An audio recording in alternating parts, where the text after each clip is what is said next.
Assalamualaikum warahmatullahi wabarakatuh. Perkenalkan, nama saya Firdausa. Saya guru SMK Telkom Sandi Putra Malang, sekaligus mahasiswa PPG dalam jabatan Angkatan 4 di LPTK Universitas Negeri Malang.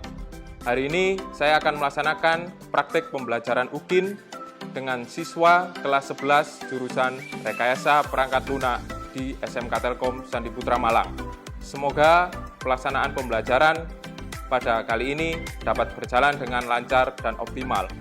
Wassalamualaikum warahmatullahi wabarakatuh.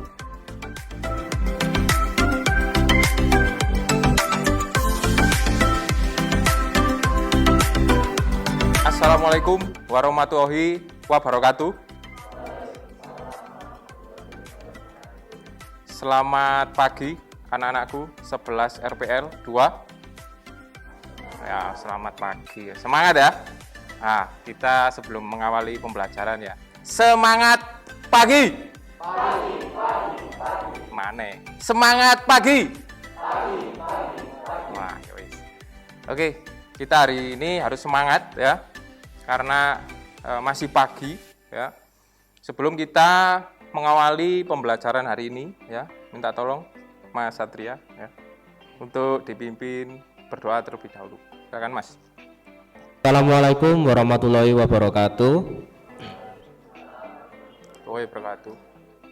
Sebelum kita memulai pelajaran pada pagi hari ini, alangkah baiknya kita berdoa sesuai keyakinan masing-masing agar dilancarkan hingga rangkaian acara terakhir. Berdoa mulai.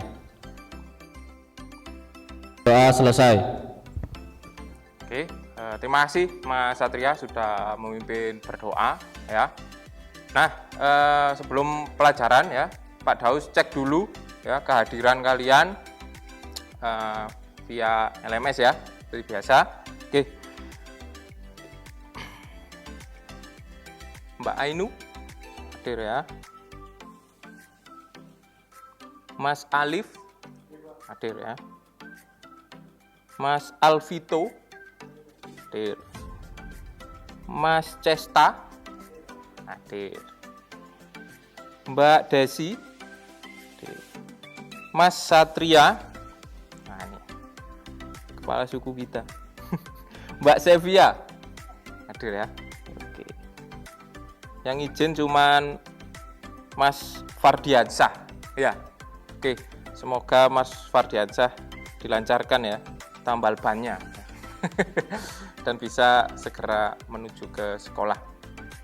Oke, baik anak-anak, sebelum masuk ke materi ya, Pak Daus akan mereview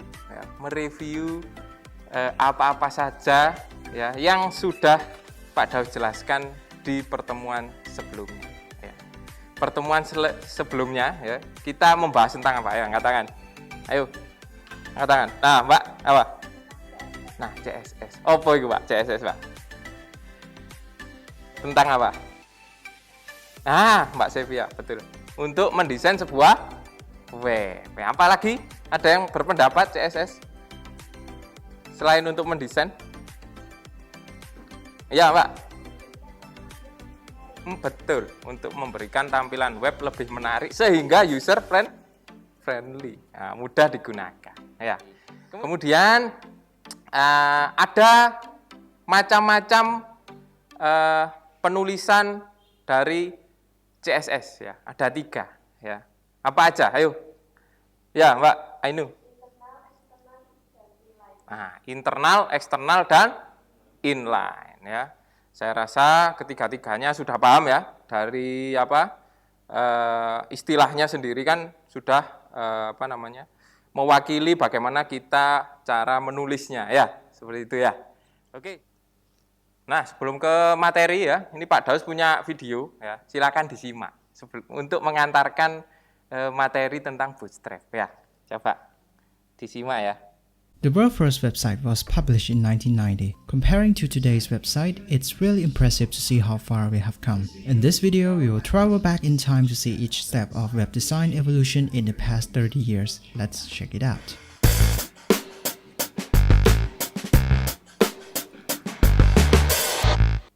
1990 was when the world's first website was published. There were nothing Opo much ire. except a few texts and links. Also, at the time, the available public web browser was not graphical but text-only, called Line Mode browser. So here is what was the website look like.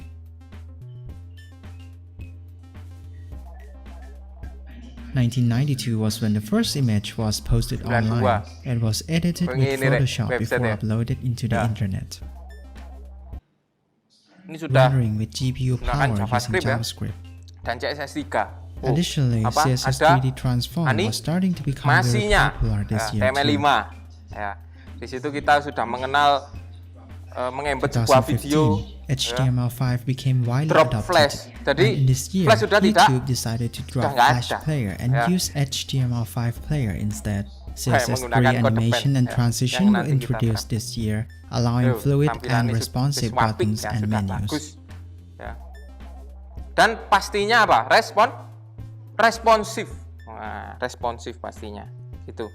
Oke, ada yang bisa memberikan pendapat tentang tayangan tadi. Tentang apa ya? Ayo angkat tangan. Mas, ayo. Ya, boleh. Yuk. Menurut pendapat saya, lihat dari perkembangan web mulai tahun sekarang, kita dilihat dari penampilannya dan juga kayak responsnya gitu ya Pak ya. Kan dulu tadi kan juga ada video previewnya website yang dijalankan di IBM yang lama itu kan Pak, itu cuma sintaks biasa gitu Pak. Lah Ya. tapi kalau sekarang ini bisa kayak malah objek-objek 3D gitu Pak, yang Betul. ya dipikirkan agak susah gitu Pak. Ya. Karena perkembangan teknologi ya, CSS, dulu CSS ya, sekarang CSS3 ya, kemudian browser itu penunjang penuh loh ya. Coba kalian menggunakan Internet Explorer ya, zaman jahiliyah ya, nggak akan bisa ya merender sebuah tampilan web yang full animasi seperti tadi. Itu ya perkembangan zaman. Oke, baik. Pak Daus ini punya sebuah apa iki rek jenenge rek? Quote ya. Artinya apa? Talk is cheap ya. Show me the code. Ya. Artinya adalah ya, ngomongi gampang rek. Ya. Bicara itu sangat mudah. Tapi yang sulit itu membuktikan. Ya. Makanya kalau kita jadi programmer ya, kita sebagai developer ya, aplikasi, kita sering tuh debugging. Nah, makanya kita biasanya programmer itu orangnya rasional ya. Makanya ada katanya Linus Torvald ini adalah talk is cheap ya, show me the code. Jadi ini sebenarnya nggak untuk programmer aja. Kebetulan konteksnya adalah programming. Tapi untuk kita semua ya, manusia, bahwa apa yang kita bicarakan itu bisa dipertanggungjawabkan ya. Ini kita hari ini belajar tentang Bootstrap ya, agar kegiatan kita ya lebih terarah ya. Pak Daus ini sudah menjabarkan 6 ya, tujuan pembelajaran pada pagi hari ini ya. Yang pertama adalah mengimplementasi cara instalasi Bootstrap. Nah, jadi nanti satu semuanya ini ya, itu bisa melakukan instalasi Bootstrap dengan berhasil ya, dengan benar ya. Kemudian yang kedua adalah menggunakan apa ini? Kelas kontainer untuk membuat layout tampak rapi. Nah, jadi bisa menerapkan class kontainer gitu ya. Udah tahu kan bedanya kelas kemarin ya dengan ID ya? Udah tahu, aman ya. Oke, kita sudah mengetahui tujuan pembelajaran pada pagi hari ini ya. Ada berapa Lek? Ada 6 ya tujuan pembelajaran kita hari ini. Nah, untuk masuk ke materi ya, Pak Daus sudah menyiapkan satu video lagi ya. Nah, video tersebut coba kita play ya.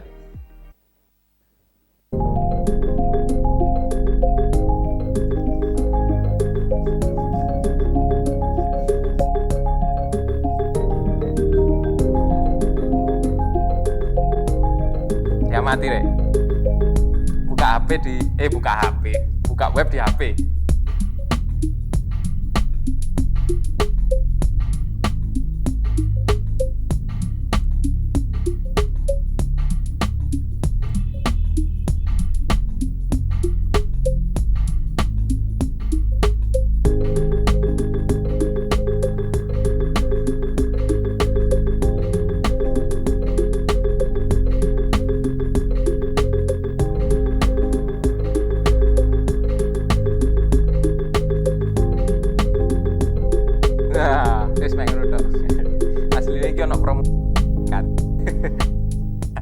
Nah, ada dua itu ya tadi ya. Ada dua pembahasan ya di video. Nah, oke, membuka halaman web di ketika landscape dan portrait. Nah, ada dua perbedaan ya ketika web tadi tampilkan secara landscape dan portrait. Nah, ayo Mas Alif, bedanya apa tadi yang ada sesuatu yang janggal sebenarnya? Apa Mas? Bedanya kalau pas buka web tadi dengan itu webnya nggak responsif Pak. Artinya kita perlu geser-geser untuk kalau yang portrait sudah tertata dengan rapi depan HP-nya. Oke, tepat ya. Nah itu ya, tadi sudah di-trigger Mbak Ainu, dibuka di landscape dan di portrait ya. Disempurnakan pendapatnya oleh Mas Alif ya. Ketika di landscape tadi, tampilan web kita itu masih belum rapi ya. Mungkin secara desain bagus ya, tapi secara user experience ya, ketika kita menggunakan itu kita harus masih menggeser nge-swipe ya, atau kita mau ngeklik button di pojok kita harus nyari dulu kayak gitu. Itu masih belum responsif. Tapi yang kedua tadi yaitu ketika dibuka di portrait ya, ukuran layar yang portrait, tampilan menu ya, tampilan konten dan button tadi itu sudah rapi gitu ya. Nah, dari permasalahan web yang tadi belum responsif ya di video yang landscape tadi, kita benahi hari ini ya, bagaimana kita mengkondisikan ketika dibuka di HP seperti apa, dibuka di tablet seperti apa, di laptop atau desktop PC atau bahkan LED TV yang besar seperti ini bisa lebih rapi dan responsif. Gitu ya. Oke. Kita lanjut ke pembahasan materi. Oke. Kita sudah melihat tayangan video ya tentang bagaimana web yang tidak responsif. Ya Kak? Rapi apa enggak? Enggak ya. Enak apa enggak? Enggak enak banget ya. Makanya sekarang teknologi web responsif itu terus ya dikembangkan. Di pertemuan sebelumnya kita kan kalau bikin CSS itu ngetik sendiri ya. Nggak, mulai dari selektor, properti, value-nya, blok deklarasinya ngetik sendiri ya. Tapi kalau pakai framework ya, kita akan lebih dipermudah. Apa maneh membuat web yang responsif. Kalau kita ngetik sendiri Rek, itu wah luar biasa ya capeknya. Kita harus ngitung itu persen-persen untuk membuat sebuah grid ya, kotak-kotak. Ya. Tapi dengan framework ini ya, ini kita lebih mudah dalam membuat web yang responsif. Ya, paling tidak nanti kalau kita membuat web responsif, itu tampilannya akan seperti ini.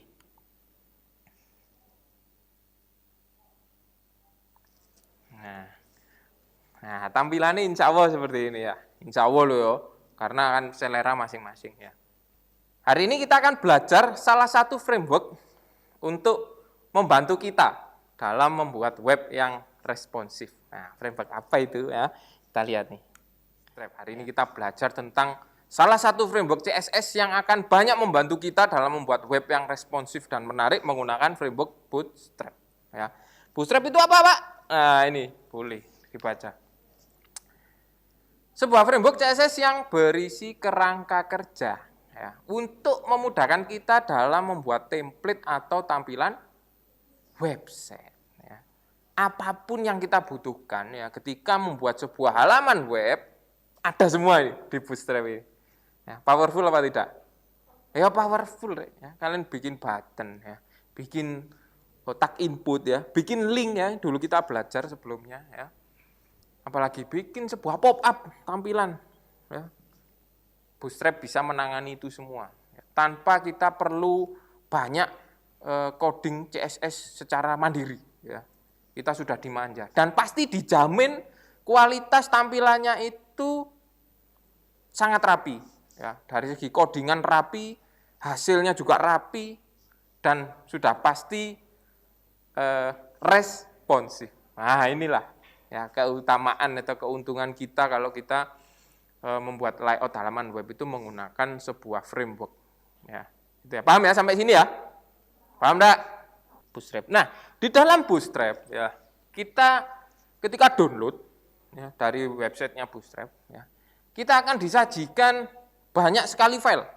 Wah, nah di situ Pak Daus sudah memberikan highlight ya, file-file mana saja yang nantinya kita panggil, kita gunakan ketika kita menginstalasi sebuah Bootstrap. Nah, yang pertama ada jelas CSS ya, karena Bootstrap itu adalah framework CSS ya, pasti bootstrap.css. Ada cara pemasangan Bootstrap ya. Ya, cara pemasangannya itu sangat mudah ya. Coba Pak Daus demokan dulu ya sebentar ya untuk cara pemasangannya. Ya. Nah, Pak Daus buka kode pen ya. Nah, kemudian kita buka Bootstrap ya, websitenya Bootstrap untuk kita cara instalasinya. Kita masuk ke docs ya, dokumentasi. Nah, di sini ada introduction-nya. Nah, pasti di sini kita akan disuguhkan sebuah tag HTML ya untuk kita bisa memasang Bootstrap itu di halaman web kita ya. Nah, sebelum itu kita siapkan dulu ya tag HTML kita ya. Nah, untuk memasangnya ya, kalau kita lihat di dokumentasi ya, copy paste the style sheet link into your head before all other style sheet to load our CSS ya.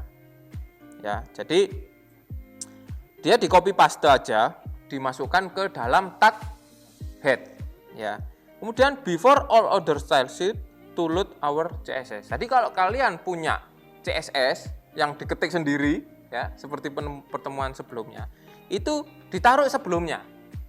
Kita copy sebelum tag slash body, kita taruh sini aja.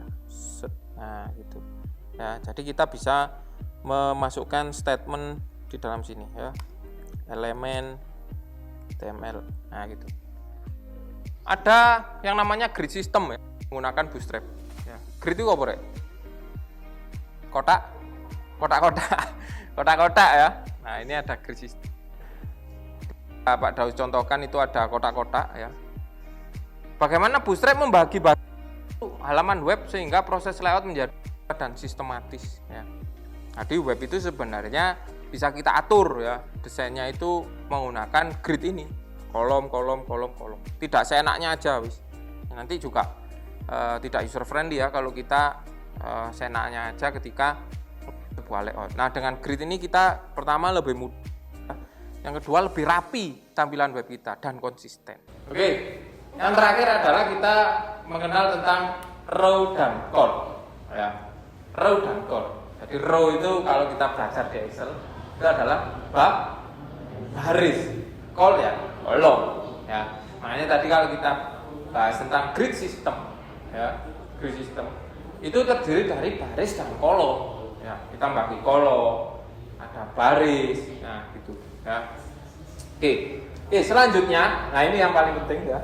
Kita hari ini praktik ya, aktivitas kelompok ya. Yang pertama buat kelompok 3-4 siswa, kemudian sesuaikan posisi dengan anggota kelompok. Wis, gak usah susah-susah ya, ini sudah terbentuk dengan rapi ya. Kelompok 1 ya, kelompok 1, 3 ya, 3-4 ya. Kelompok 2, 4 siswa, kelompok 3, 4 siswa, kelompok 4, ada 3 siswa. Oke, pas ya. Nah, kemudian akses ya, LMS kita ya, akses LMS kita. Ayo dibuka LMS-nya ya. Di sana ya, di kurs pemrograman web ya, padahal sudah menyertakan lembar kerja peserta didik. Ya, coba di sana ada LKPD. Ayo setiap kelompok mendownload ya di sana. Ya, oke, silakan. Kemudian setelah mendownload ya,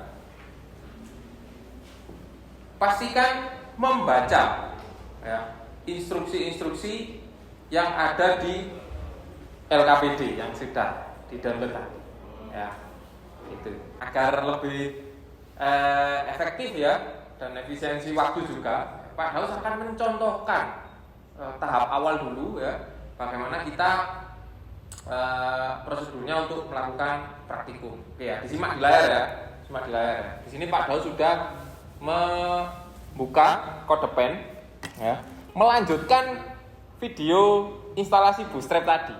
Ya, Pak Daus lanjutkan aja ya. Misalnya nih Pak Daus bikin kontainer dulu ya. Kontainer itu ada dua kan tadi ya, ada kontainer biasa dan kontainer fluid. Oke, Pak Daus bikin dulu. Setiap kita bikin kolom ya, wajib hukumnya dibungkus dengan div class row. Nah, itu ya. Div class row. Ya. Apa yang terjadi jika dibuka di HP? Kita coba ya. Seperti biasa, kalau error ya kita benahi itu ya. Loh ya, ke bawah ya. Apalagi yang lebih kecil lagi ya dia ke bawah. Ya. Kalau dia di layar lebih besar, nah dia akan 2 kolom gitu. Sebelum kita melakukan praktikum ya, ya Pak Daus akan mengingatkan ya tentang K3 di dunia IT ya. Walaupun kalian mungkin di depan laptop yang tidak ada kabelnya ya, mungkin hanya charger aja, tapi kita perlu ya menjaga keselamatan dan kesehatan kerja. Itu penting ya.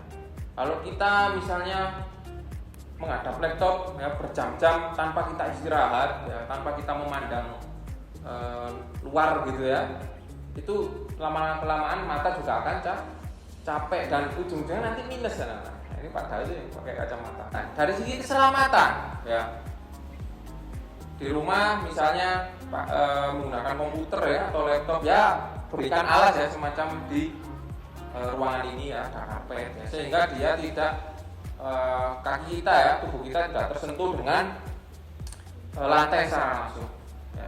Itu mudah tersengat listrik, kesetrum ya, itu bahaya. Oke, hari ini kita mulai praktikum, sudah di-download LKPD-nya. Silahkan membuat sebuah proyek baru ya di kode pen ya, di kode pen yang sudah Pak Daus contohkan. Ya, silakan dikerjakan 3 studi kasus ya yang sudah Pak Daus berikan di LKPD. Oke, selamat bekerja. Ya. Oke, anak-anak sudah dibuka ya kode tadi ya? Sudah. Oke. Ada pertanyaan mungkin untuk bagaimana kita memulai mengerjakan LKPD? Ada? Tanyakan. Oke, silakan Mas Satria. Pak, ini saya mau tanya di kode pen-nya ini bagian instalasinya, Pak. Saya kok masih bingung gitu, kayak naruh link buat bootstrap-nya tadi itu loh, Pak. Kok saya coba-coba nggak bisa gitu. Masih belum bisa ya? Oke, tadi demokan ya, coba bimbing aja ya.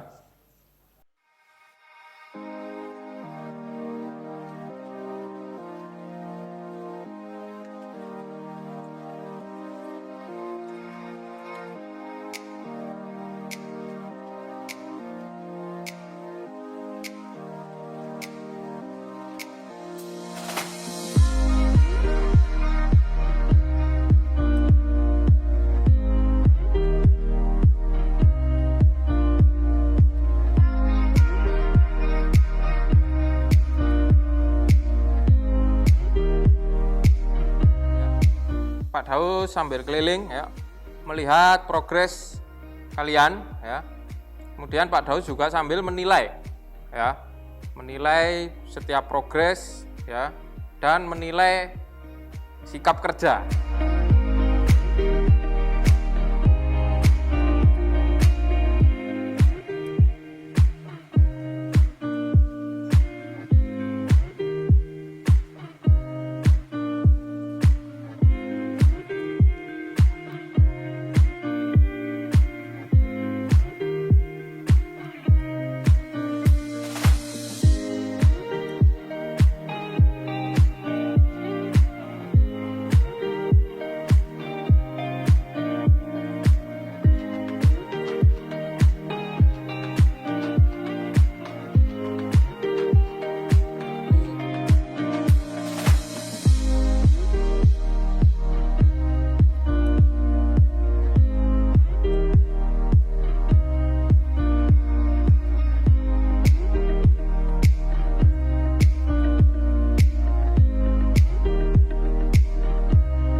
sudah keliling ya, dan progres kalian ya, dan sudah memberikan penilaian kerja ya dalam proses praktikum hari ini.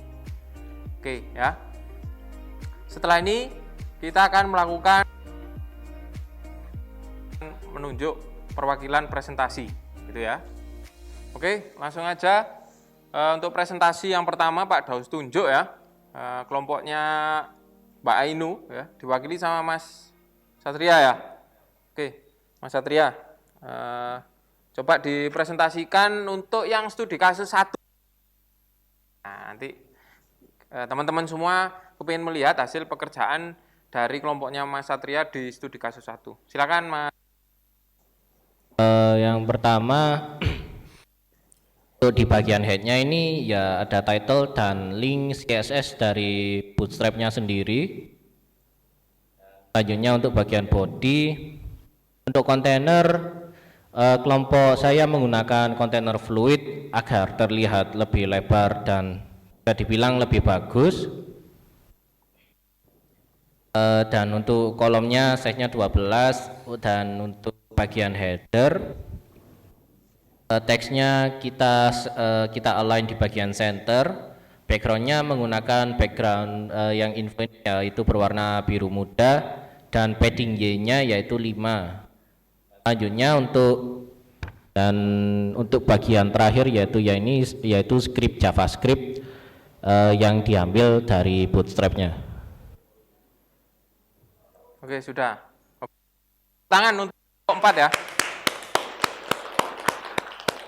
Nah, ini kalau Pak Daus lihat ya, sudah sesuai ya dengan spesifikasi di studi kasus 1, yaitu hanya membutuhkan 1 kolom saja full screen dan bisa dibuka di semua device ya. Itu bisa responsif ya Mas ya? Bisa ya? Coba digeser-geser. Woi.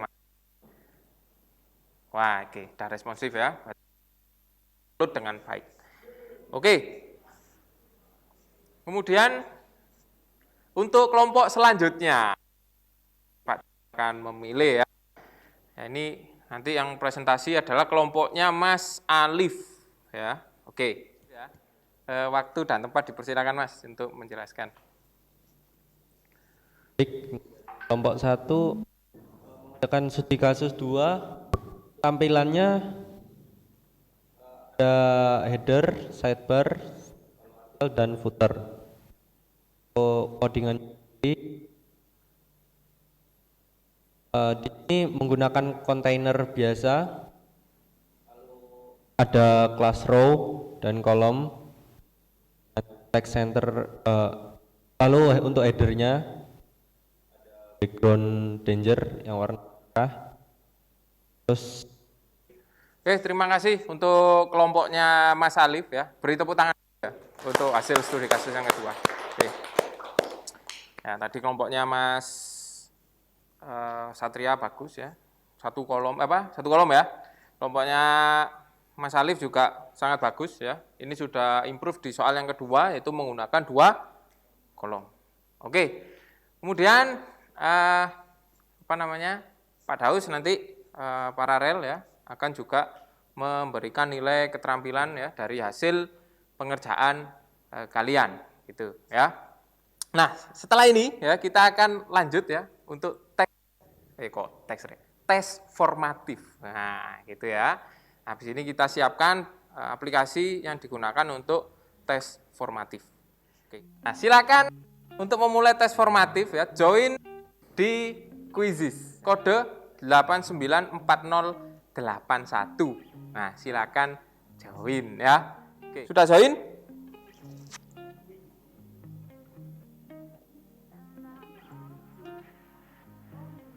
Sudah ya. Boleh kita start dulu ya.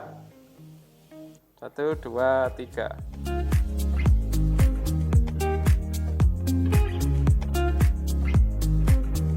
Selamat mengerjakan anak-anak.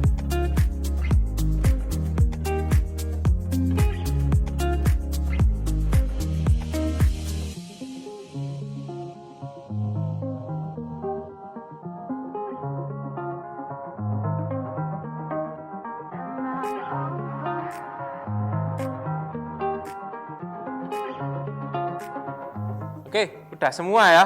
Udah selesai ya.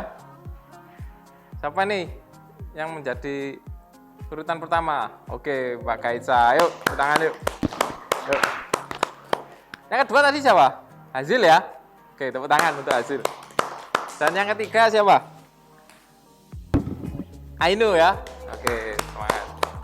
Oke, dari hasil ya tadi ya, ada teman-teman kalian, ada yang salah 1, ada yang salah 2 ya, ada yang salah 3 ya, dan seterusnya ya. Nah, apa-apa ya.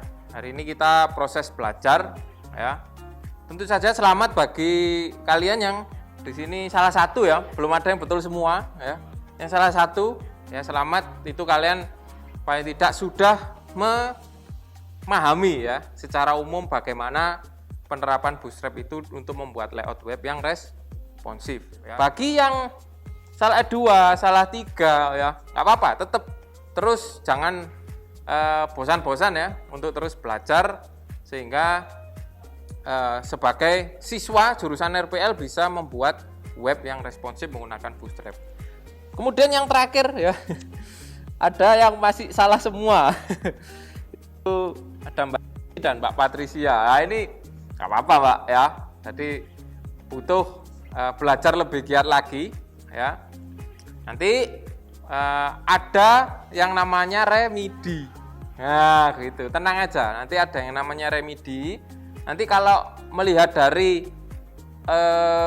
di situ soal 1 itu banyak yang salah ya, nah, ini nanti Pak Daus akan melakukan teaching ulang ya minggu depan ya, di pertemuan selanjutnya akan Pak Daus jelaskan lagi terkait terutama ya pembahasan soal di soal 1, 4 dan 5, karena di sini terlihat mayoritas dari kalian masih banyak yang salah menjawab itu. Kemudian yang tadi salah 1 ya, itu nanti kalian boleh membuka materi pengayaan di LMS. Nah, pengayaan itu apa Pak? Jadi pengayaan itu adalah explore ya, ekstra materi yang bisa kalian pelajari di luar tadi yang sudah Pak Daus jelaskan. Gitu. Sebelum kita mengakhiri ya pembelajaran pada pagi hari ini ya, Pak Daus pengen nih mana nih yang bisa menyimpulkan ya 1, 2 siswa lah nanti angkat tangan yang bisa menyimpulkan dari pembelajaran pada pagi hari ini. Jadi hari ini kita sudah belajar tentang tampilan web pada zaman dahulu versus pada tahun sekarang. Oke. Ada lagi yang mau menyimpulkan? Apa? Mbak Desi? Atau Mbak Ainu? Atau sini boleh? Mbak Ainu ya? Oke, boleh. Tadi katanya Mbak siapa? Mbak Joan, kita hari ini sudah belajar tentang histori ya, desain web ya. Nah, kemudian ada Mbak Ainu mau menyampaikan lagi. Kita sekarang hari ini kita belajar tentang grid. Macam-macam grid dalam Bootstrap itu ada 12 dan kontainer 2 macam, yaitu kontainer biasa dan kontainer fluid. Oke, siap. Terima kasih Mbak Ainu ya. Nah, kemudian tadi kita juga belajar tentang row dan call. Nah, itu tak tambahkan lagi ya agar lebih luas lagi pemahaman kita hari ini. Nah, oke. Selanjutnya kita akan sedikit refleksi ya dengan kegiatan kita pada hari ini ya. Itu ya. Coba nih, siapa yang bisa menyampaikan ya, apa sih kesulitan ya dari belajar Bootstrap maupun apa ya kesan kalian tentang belajar web yang responsif. Jadi yang menurut saya susah itu pembagian call-nya itu Pak. Kan tadi call-nya itu 12 bagi 12 gitu. Kan berarti nanti di bawahnya disesuaikan biar bisa responsif itu Pak. Ya. Menurut saya kayak pembagiannya harus milih kayak yang MD, LG gitu, yang menurut saya susah gitu ya itu sih Pak. Siap. Yang paling serunya itu ya belajar itunya juga ya Pak. Ya. Gitu ya. Susah tapi seru ya. Karena hasilnya bisa dilihat dengan nyata ya, web responsif itu ya. Memang sedikit perlu analisa ya untuk pembagian kolom ya antara device mobile, tablet maupun PC. Tapi itu memang butuh jam terbang ya. Gitu. Jadi kita kalau butuh 3 kolom ya harus nyiapkan call-nya 4 kayak gitu ya.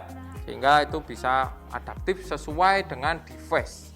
Kemudian nah ini minggu depan ya materi selanjutnya ya kita tetap belajar tentang Bootstrap, tetap ya kita lanjut aja kan hari ini tentang layout web yang responsif ya. Minggu depan kita akan belajar lagi Bootstrap tentang komponen-komponennya ya. Jadi ada button ya, ada apalagi text box ya, dan lain-lain ya. Nanti kita belajar banyak komponen di dalam Bootstrap gitu anak-anak ya. Kita akan ketemu lagi minggu depan ya.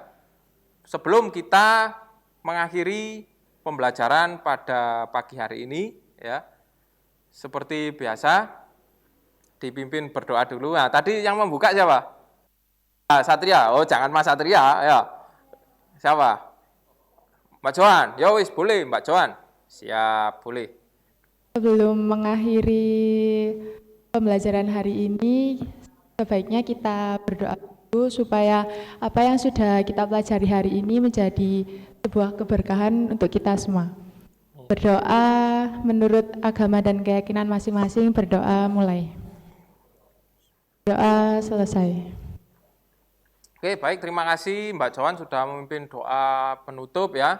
Tetap semangat anak-anak untuk belajar ya, terutama di Bootstrap ini ya. Kemudian tetap terus jaga protokol kesehatan ya, jaga jarak, pakai masker, cuci tangan dan lain sebagainya itu ya. Intinya agar kalian bisa terhindar dari segala macam penyakit gitu ya. Oke, terakhir ya, semangat pagi. Oke, Pak Daus akhiri. Assalamualaikum warahmatullahi wabarakatuh.